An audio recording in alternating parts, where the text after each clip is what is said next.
Bonjour à toutes et à tous. Merci d'être présents pour ce live. Merci Elodie d'avoir accepté l'invitation Avec pour grand plaisir. partager ton parcours et nous expliquer la réalité de ton métier pour toutes celles et ceux que ça pourrait aider et qui seraient intéressés par cette voie professionnelle. Le but du live, c'est que ce soit interactif, donc n'hésitez pas à écrire dans le chat quand vous avez des questions pour Elodie. Et pour commencer, ça m'intéresse de savoir d'où vous nous écoutez. Je sais que pendant les lives, on en avait des gens de toute la France, voire même parfois des Français à l'étranger. Donc, un, deux, trois, il est tôt. N'hésitez pas à nous dire dans le chat d'où vous nous écoutez et pourquoi vous êtes venu écouter ce live. Pour commencer, Elodie, est-ce que tu peux nous raconter un peu ton parcours et comment tu es arrivée à faire le métier qui est le tien aujourd'hui? Alors, bonjour à tous. Donc, je m'appelle Elodie. Donc, pour devenir infirmière puéricultrice, déjà, il faut 4 années d'études post-bac. Moi, j'ai fait un bac littéraire. Je me destinais pas forcément à devenir infirmière à la base. Et puis, ça m'a attiré le métier du soin. Donc, j'ai fait 3 ans d'école d'infirmière après un concours. À l'époque, il y avait un concours. Maintenant, c'est Parcoursup. Donc, les choses ont changé.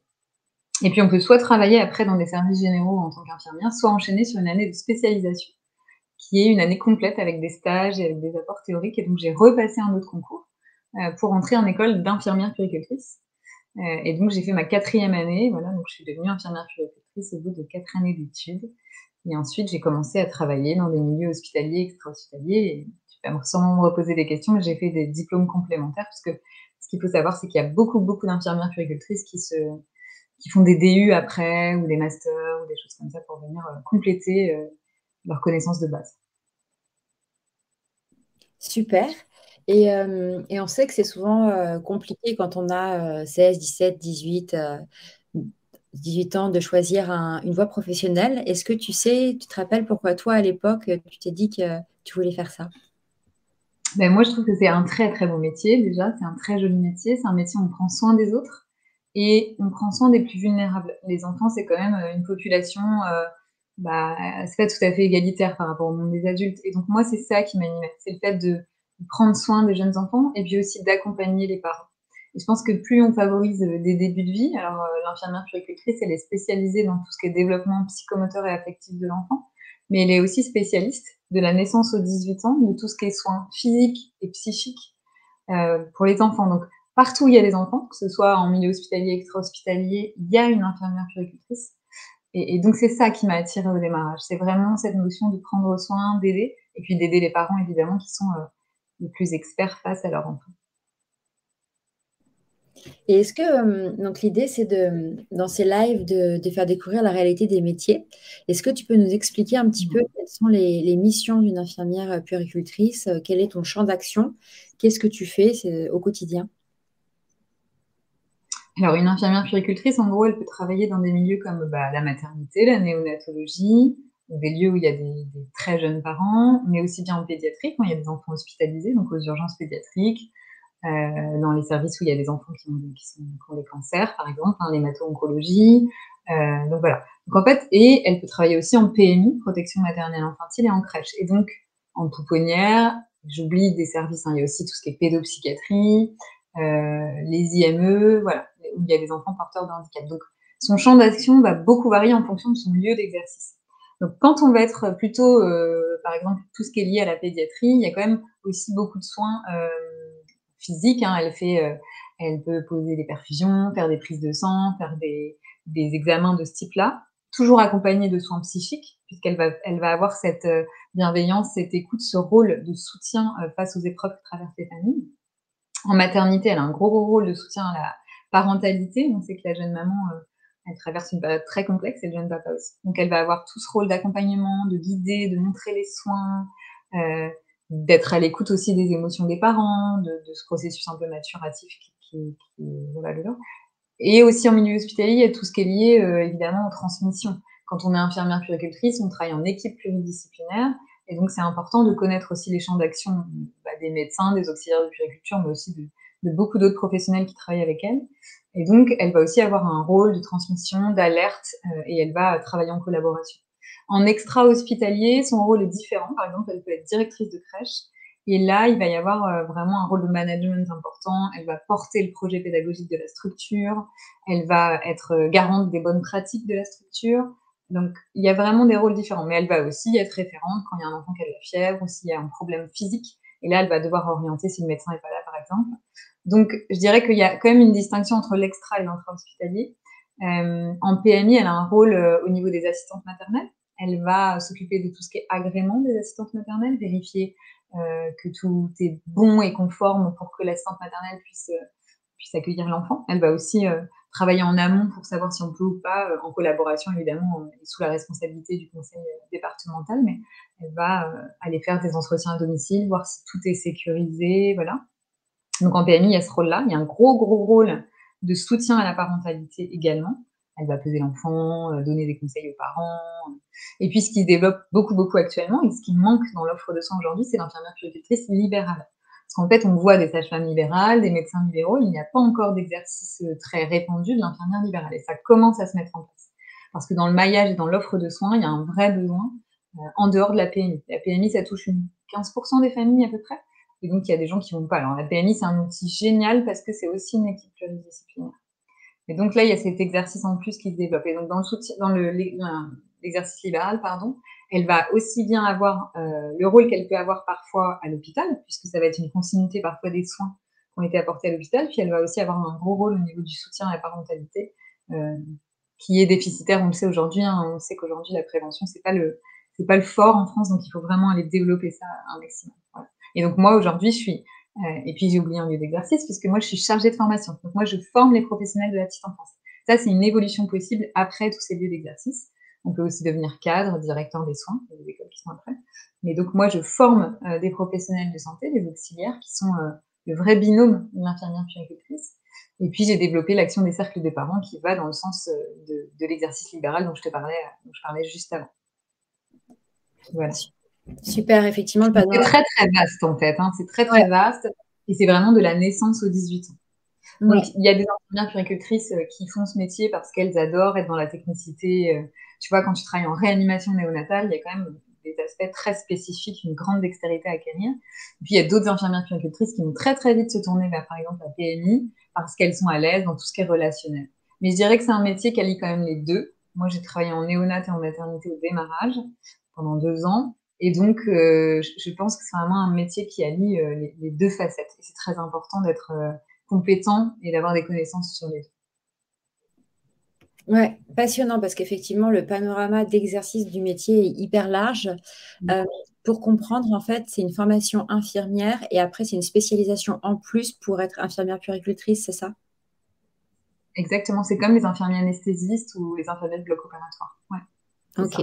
Et là, donc très prochainement, là, c'est l'équivalent de 4 années d'études et très très prochainement, ça va passer sur 5 ans. C'est-à-dire que l'année va passer sur 2 ans de spécialisation puisque c'est tellement dense qu'on se rend compte que, et puis ça dépasse, des fois on est dans certains postes, on se rend compte qu'il peut y avoir des petits manques, il y a besoin d'une harmonisation, de revoir le socle de compétences qui n'a pas été arrivé depuis un moment. Donc ça a été un engagement du ministre là très dernièrement pour revoir cette spécialisation et lui donner tous les moyens de pouvoir se déployer encore mieux sur ces lieux d'exercice. Ok. Chez Chance, on dit qu'un travail, c'est 4 piliers. Donc, pour ceux qui ne connaissent pas, Chance, c'est un bilan de compétences et une communauté d'entraide pour t'aider à trouver ta juste place dans le monde du travail. Et donc, en fait, les 4 piliers, c'est le métier, l'environnement, la finalité et les impératifs. Donc, pour le métier, donc là, dans notre cas présent, c'est puéricultrice. L'environnement, c'est en fait ce qu'on explique, c'est qu'un métier peut être complètement différent en fonction des conditions et des lieux dans lesquels tu l'exerces. Et donc, ça me semble très à propos, vu tout ce que tu viens de me raconter sur les différentes manières d'être puéricultrice. Est-ce que toi, tu peux nous raconter un peu les différences les différentes fois où tu as exercé le métier et quels ont été pour toi les plus, les moins, et ce qu'il faut savoir pour être capable de dire est-ce que ça me convient ou pas. Tu parlais du néomat, tu parlais du maternité, tu parlais de maintenant former aussi. Est-ce que tu peux nous raconter les différents types que tu as exercés?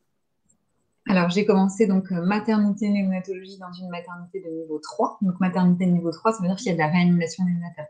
Donc, moi, très clairement, J'ai commencé à exercer là-bas parce que je savais que j'étais faite plutôt pour le relationnel. Je savais d'emblée que je resterais pas toute ma carrière à l'hôpital, bien qu'il y ait beaucoup de relationnel à l'hôpital, hein, mais je me voyais plutôt travailler en extra-hospitalier. Mais j'avais envie d'acquérir justement ce dont je te parlais tout à l'heure, une certaine dextérité dans les soins, et je pense que ça m'a apporté beaucoup. À l'hôpital, ce qu'il peut y avoir de complexe, déjà, il y a les horaires, c'est quand même, tu travailles pas sur des horaires de journée, tu as des horaires de quart, tu peux faire des nuits, donc ça, au niveau du rythme, c'est quelque chose qu'il faut prendre en compte. Il y a quand même un rapport hiérarchique assez présent avec les médecins à l'hôpital, ça aussi, c'est quelque chose d'important qui peut peser parfois sur le poids, même si, voilà, moi j'ai commencé à travailler j'ai 40 ans, donc j'ai commencé à travailler il y a 17 ans, les choses ont beaucoup évolué depuis. Mais à l'époque, il y avait quand même ce truc un peu patriarcal très très présent. Maintenant, on en sort un peu. Je dirais que ça permet d'allier justement plus tu maîtrises en fait les soins, un peu qui demandent beaucoup de dextérité, plus tu vas être à l'aise dans les explications que tu vas donner, l'accompagnement que tu offres aux parents et la communication que tu vas pouvoir offrir aux tout petits bébés et aux parents. Donc il faut quand même réussir à maîtriser un petit peu les choses pour après se détacher de ça et pouvoir être à l'aise. Donc cette expérience-là m'a permis ça en fait, m'a permis de voir que, bah oui, il y a des choses qui prennent un petit peu de temps. On n'est pas tout de suite hyper à l'aise sur tous les domaines. Et donc, je pense que faut faire preuve, faut être humble, faut écouter les conseils des personnes qui sont là depuis longtemps, qui ont de l'expérience. Donc, cette première expérience de 2 ans m'a appris ça, m'a appris à travailler aussi en équipe, en collaboration. Tout seul, on peut être un super bon professionnel, tout seul, on est toujours moins performant qu'ensemble. Et donc ça, c'est quelque chose d'important. Donc voilà pour la première expérience. Ensuite, moi, j'ai basculé en PMI. J'ai travaillé 9 ans en PMI, donc à Boulogne-Billancourt et à Courbevoie. Je suis originaire de Normandie à la base, mais j'ai travaillé longtemps à Paris. Et j'ai fait donc pendant ces 9 années 2 diplômes complémentaires, un diplôme en psychopathologie du bébé et de la famille et un autre diplôme en psychisme et périnatalité. Donc je me suis un peu spécialisée dans toutes les relations intrafamiliales pour comprendre vraiment très très bien encore plus tout ce qui était lié au développement, à la relation d'attachement, enfin voilà. Et donc, ces 9 années en PMI, là, j'ai développé le relationnel de manière à être presque experte. C'est un peu prétentieux, mais c'était ça, d'être experte dans cette relation où tu t'adaptes à l'autre en permanence. C'est-à-dire que tu peux pas être la même avec une maman et puis une autre maman qui viendra le lendemain. Et il y a cette adaptabilité qui demande du temps aussi. Parce qu'au début, tu as des connaissances très théoriques que peut-être tu vas ressortir parce que tu les connais. Et en fait, ce qui est vraiment important au-delà de ça, et là, cette année, je fais un master en communication et c'est ce qui ressort dans les entretiens que j'ai fait avec les mamans, c'est qu'au-delà des conseils que tu donnes, ce qui compte vraiment, c'est ta posture, c'est ta bienveillance, c'est ton écoute. Et donc, ces années ont permis de développer ça, en fait. J'avais pas encore d'enfant. Après, la maternité aide aussi à voir les choses sous un autre angle, mais j'avais pas encore d'enfant, mais c'est ça, en fait, s'adapter, sentir là où tu te places et là où tu es bien placé. Il y a aussi le travail en équipe qui est extrêmement important. Alors en PMI, on travaille à la semaine, donc du lundi au vendredi, avec des horaires de journée. C'est quand même un confort, ça c'est un avantage de travailler en PMI. Et puis les missions sont très variées. On peut aller dans les écoles aussi faire les bilans des moyennes sections, des enfants de 4 ans, hein, des bilans avec pour voir si la vue va bien, l'audition va bien, si tout se passe bien au niveau psychomoteur. Donc les infirmières puéricultrices, elles vont aussi dans les écoles. Elles font, comme je l'ai dit tout à l'heure, aussi tout ce qui est lié à l'agrément et au suivi des assistantes maternelles. Et puis, il y a aussi tout un volet protection de l'enfance, en collaboration avec l'aide sociale à l'enfance, où on va, dans certains cas, quand les parents ont besoin d'aide, venir apporter une aide supplémentaire, suivre les parents et faire de nombreuses visites à domicile, en plus de leur venue à la PMI. Voilà pour ma deuxième expérience qui a duré 9 ans. Et puis là, il y a 6 ans, je suis arrivée donc en Bourgogne. Je change de région à chaque fois que je change de poste. Et donc, je suis devenue chargée de formation parce que je pense que j'avais acquis une certaine expérience qui me permettait à mon tour de transmettre. Et c'est ce que je fais là d'ailleurs aujourd'hui. Et le fait de transmettre me plaît beaucoup. Et dans la transmission, c'est pareil, dans la transmission, ce qui me plaît le plus, c'est vraiment de repartir de la base et de dire c'est un métier de soin. C'est un métier de soin et au-delà de tout ce que vous avez envie de venir réparer, parce qu'il ne faut pas oublier que les soignants, mieux tu te connais, meilleur soignant tu es. Il y a beaucoup de soignants qui choisissent ces métiers-là parce qu'ils viennent réparer quelque chose. D'autant plus dans les métiers de la petite enfance. Et ça, pour peut-être des jeunes filles qui m'écoutent ou des jeunes garçons, c'est très important parce que mieux on se connaît soi-même, plus on est compétent.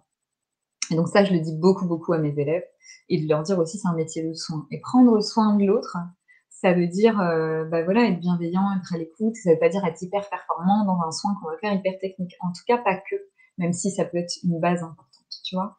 Et donc la transmission, ça m'apprend ça. Et puis, ça me permet d'être réflexive, puisque elles m'apprennent autant que je leur apprends. C'est-à-dire que, alors je dis elles parce qu'il y a beaucoup, beaucoup de filles, très, très peu de garçons. Donc, j'espère que dans les années à venir, il y aura de plus en plus de garçons, parce qu'ils ont toute leur place. Et donc voilà, elles m'apprennent beaucoup, parce qu'il y a des choses que je sais pas, que je suis loin d'être parfaite. Et donc c'est important de dire, bah ouais, je sais pas en fait, merci beaucoup de m'apprendre ça. Et donc elles me nourrissent presque autant que je les nourris. Et donc moi j'ai vraiment cette vision de la transmission un peu à l'horizontale, de plus en plus. Et là, mes dernières activités que j'ai développées, de soutien à la parentalité, bah, c'était vraiment parce qu'il manque, il y a un vrai maillon manquant dans l'offre de soins aujourd'hui française. Et donc ouais, je soutiens des jeunes parents de la naissance aux 3 ans en leur offrant des espaces de parole sécuritaires, pour leur permettre de pouvoir poser toutes les questions qu'ils veulent, et qu'ils n'ont pas forcément le temps de poser, par exemple, au pédiatre, parce qu'il y a des rendez-vous assez rapides. Voilà, pour faire un petit panel de ce que je fais, de ce que j'ai fait et de ce que ça a pu m'apporter. Je sais pas si ça répond à ta question. Ici, c'est génial parce que ça permet de voir vraiment différentes conditions d'exercice du métier, euh, avec vraiment des environnements qui sont très très différents Mmh. entre la PMI ou l'hôpital. Et encore, Et moi, j'ai pas fait de pédiatrie, j'ai pas fait de direction de crèche, et donc une autre puéricultrice pourrait parler de ça bien plus richement que moi, hein. ouais, mais hyper intéressant de savoir vraiment que c'est un métier où tu peux te renouveler, tester des nouvelles choses. Tu as fait plusieurs fois référence au fait que tu as repris des études pour ajouter une Mmh. formation à ton arc. Euh, et j'ai l'impression que tu l'as fait souvent. Est-ce que vous avez des formations facilitées que tu fais à côté de ton travail en cours du soir, ou est-ce que tu arrêtes de travailler et tu retournes à la fac pendant 2 ans? À cette année, je suis retournée à la fac et j'ai continué à bosser en même temps. C'était assez hard. Mes DU, je les ai faits parce que j'avais envie. C'était vraiment un désir de ma part. Donc, je me suis fait financer, mais j'ai continué à travailler en parallèle, mais j'étais détachée pour pouvoir aller à la fac. Cette année, en fait, vu que je suis chargée de formation, c'était aussi une recommandation d'avoir un niveau de master de recherche pour pouvoir enseigner. Mais le master que j'ai choisi, donc c'est SIC, c'est sciences de la communication et de l'information. Ouais, c'est un truc qui me va bien, c'est une orientation dans laquelle je vais. C'est par hasard si je suis là aujourd'hui aussi. Et en fait, mon thème, c'était où est-ce que les jeunes mères vont chercher de l'information en 2023 face au nouveau modèle parental. Il y a un nouveau modèle parental qui se met en place. On sait beaucoup plus de choses sur les neurosciences, sur l'impact du comportement des parents sur les enfants. Et donc, j'ai voulu m'intéresser à ça. Et ce que j'ai découvert, c'est que voilà, les mères sont très, très responsabilisées aujourd'hui.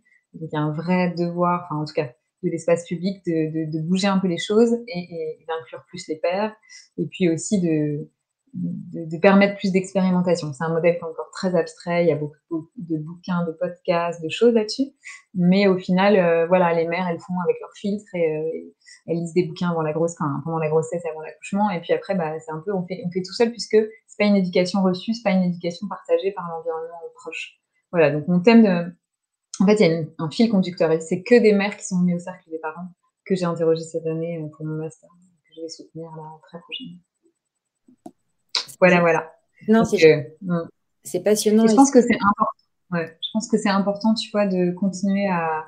Je pense que ça permet d'avancer sur ton chemin professionnel, de te former, de réfléchir, de bouger. Puis on est des générations qui, enfin, moi autour de moi, il y a beaucoup de gens qui changent. En fait, on fait pas les mêmes jobs toute une vie. Et donc ça, c'est important aussi de pas tu vois, parce que quand tu es dans un entonnoir, après ça peut être assez complexe d'en sortir. Donc, je pense que ça, c'est important. Mais je pense que les gens qui regarderont le live, je pense qu'il y a beaucoup de très jeunes. Et donc, ils ont déjà ça en eux, en fait. C'est la génération Y, enfin Z, même, je dis des bêtises, c'est la génération Z. Et du coup, ils ont ça en eux. C'est un peu dans leur code génétique de bouger, de s'adapter, d'être. Voilà. Et c'est aussi je dirais, une des caractéristiques de ce métier-là. Je pense qu'on est une profession où on bouge beaucoup, on s'adapte beaucoup. Ouais. On parlait tout à l'heure des différents piliers qui définissent un travail. Donc, on a vu le métier, on a vu l'environnement. Tu as aussi ce qu'on appelle les impératifs, notamment la rémunération, les conditions de travail. Et c'est hyper important de savoir quels sont les siens. Est-ce que tu peux nous en dire un peu plus sur la réalité Hein. concrète de ce point de vue-là? Tout à fait. Alors, c'est un métier que je trouve magnifique, mais qui est trop peu valorisé. Comme beaucoup de métiers. Alors, c'est un métier à 98% de femmes. Donc, quand même, on place les choses. Au niveau rémunération, on est sous-payé par rapport aux responsabilités qu'on peut avoir. Alors, il y a eu quand même le Ségur, il y a eu des choses qui ont augmenté. Moi, quand j'ai commencé en 2007, je sais plus, enfin, 2008, j'étais payée à l'hôpital 1 750 € net. Donc je pense que maintenant c'est un peu plus. On doit être autour de 1 900 € net quand tu commences à l'hôpital avec, des week-ends. Ça reste trop peu et surtout les grilles salariales évoluent peu. Donc c'est un métier qui est trop peu valorisé très clairement. Je pense que ça va évoluer si ça passe en bac+5. Ça va évoluer aussi, mais on a du travail à faire par rapport à et c'est valable pour tous les soignants. Enfin, je veux dire, là, je sais pas si tu as entendu parler avec les crèches, tout ce qui s'est passé, les Ouais, professionnels de crèche qui s'occupent des jeunes enfants ou les ouais, gens qui bossent en EHPAD. Enfin, peu ouais. importe, c'est des métiers vraiment sous-valorisés, donc le métier d'infirmière puéricultrice y échappe pas. Mm. Donc la rémunération, c'est pas un plus, c'est pas un plus. Après, faut pas dire aux jeunes gens qui voudraient s'orienter vers ces métiers-là, c'est un métier que vocation, c'est un métier que passion. Moi, j'aime pas dire ça parce que la reconnaissance, ça fait partie de la valorisation de soi. Et donc, c'est primordial. Et je vois pas pourquoi quelqu'un qui a un bac+5 et qui est soignant aurait un salaire médiocre, comparativement à quelqu'un qui bosse dans un milieu de marketing ou du commerce, tu vois. Ouais. Donc, il y a vraiment des choses à revoir profondément. Aujourd'hui, c'est ça, le constat est tel que, enfin, voilà, c'est ça. Après, il y a des gros désavantages au niveau du rythme, c'est-à-dire que quand même, si on bosse à l'hôpital, ça peut, dès lors qu'on a une vie de famille, être compliqué. Bosser les jours de fête, 25 et 24 au soir, enfin, il y a quand même tout ça à avoir en tête. Il y a aussi actuellement l'état de l'hôpital public, qui fait qu'il y a de la maltraitance institutionnelle pour les patients, mais aussi pour les professionnels de santé. Donc, il faut pas idéaliser les choses. C'est un très joli métier, mais il faut pas idéaliser.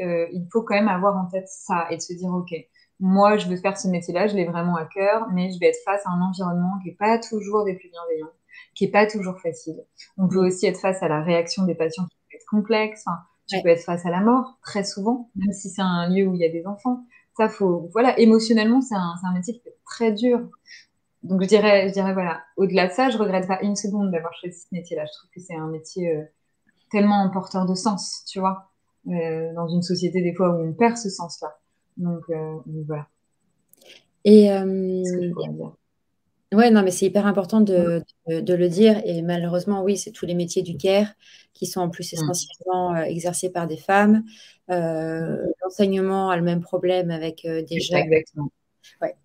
Mais c'était Ouais, effectivement c'est ça. Je parle du métier du soin, mais dans l'éducation, c'est exactement la même chose, hein, évidemment. des Ouais, métiers indispensables c'est et qui ça, c'est ne ça. sont pas du tout valorisés, mais c'est effectivement des décisions politiques qui doivent être prises. C'est Euh, ça. Question, parce que je sais que pour des infirmières, j'ai déjà eu des cas comme ça. Le fait de passer en libéral permettait de mieux vivre de son métier. Est-ce que ça pourrait fonctionner aussi pour les puères? Alors, moi, j'ai beaucoup d'infirmières libérales, enfin, j'en connais beaucoup. Ma belle-sœur est infirmière libérale. Alors, il n'y a plus le poids hiérarchique, c'est-à-dire qu'il y a une liberté. Et ça, la valeur liberté, je pense que quand c'est ta première valeur, tu t'y retrouves.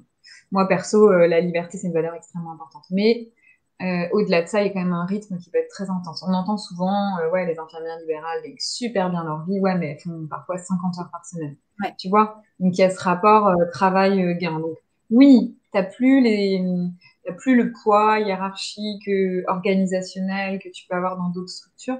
Mais voilà, comme les métiers d'auto-entrepreneuriat, enfin, c'est toi qui gères ton temps, donc tu peux ouais, bosser énormément. Mais pour les gens qui ont envie d'être libres et de pouvoir gérer leur temps plus comme ils veulent, et voilà. Après, infirmière libérale, tu as quand même des contraintes. C'est très très tôt le matin pour aller faire certains examens, les prises de sang, c'est 7 heures le matin parfois. Tu as une pause au milieu de ta journée, puis tu reprends le soir de 17 heures à 20 heures. Donc c'est c'est un rythme pareil, avec une vie de famille qui est pas simple, hein, c'est tu vrai. vois. Au niveau rémunération, oui, tu peux bien gagner ta vie, mais il faut faire beaucoup d'heures. Tu peux pas super bien gagner ta vie en faisant 35 heures par semaine. Enfin, tu Ouais, la gagnes correctement, mais je veux dire, si tu parles de sommes autour de 3 à 5 000 euros, faut bosser bien plus qu'un 35 heures, ouais. très clairement.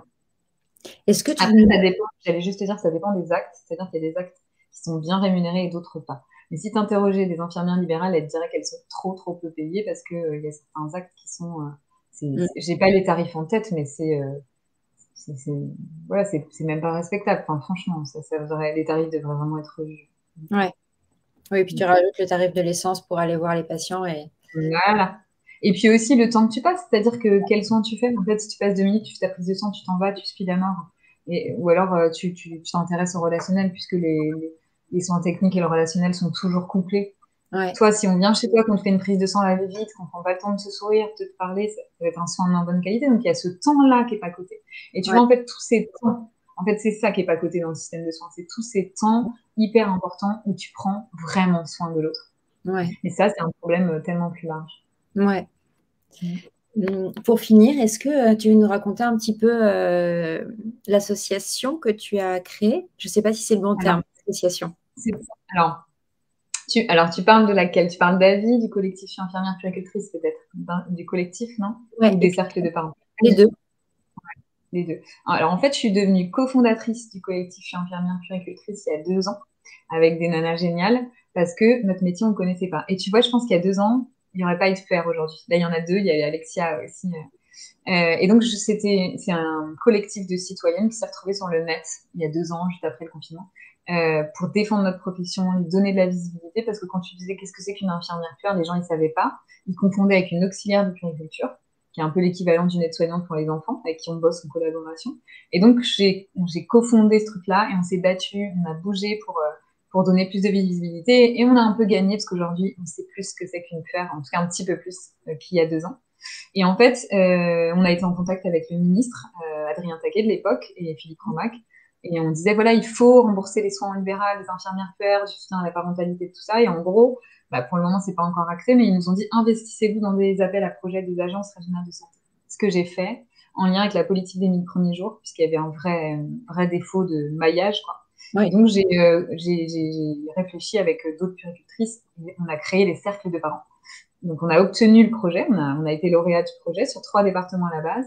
Et puis ensuite, grâce au collectif, en fait, et à l'UNAF et l'UDAF, puisque c'est une association qui s'appelle l'Union départementale des familles qui nous a aidé à déposer le projet, en fait, j'ai dit à plein de puères en fait, du collectif, je vous file le projet, on va le développer dans d'autres départements, répondez à des appels à projets dans d'autres régions. Et donc, notamment dans le Grand Est, il a été élu avec Barbara Dupuis qui a bataillé et fait développer. Enfin, maintenant, c'est sur 5 départements dans le Grand Est. Et là, on est à 13 départements aujourd'hui et j'espère que ça va encore monter. Et donc, mon idée, tu vois, parce que je parlais avec Fabrice qui était psychiatre et qui m'a interrogé pour son podcast, il m'a dit, mais c'est une start-up en fait, ton truc. Je lui ai dit, ouais, mais je suis pas dans ces valeurs-là. L'idée, c'est que je donne mon projet parce que ça va être bénéfique au plus grand nombre et beaucoup plus vite, tu vois. Et ça a marché et j'en suis hyper fière et hyper heureuse. Après, oui, on aurait besoin de plus d'aide, on aurait besoin d'aide de l'État bien plus massive parce que mine de rien, bah voilà, c'est pas encore démocratisé, c'est peut-être du soutien à la parentalité. Et être parent en soi, c'est une période de vulnérabilité, donc t'as pas besoin d'avoir des problèmes gigantesques pour venir au cercle des parents. Et j'ai rencontré dans ce parcours-là une nana géniale qui s'appelle Aude Lafitte,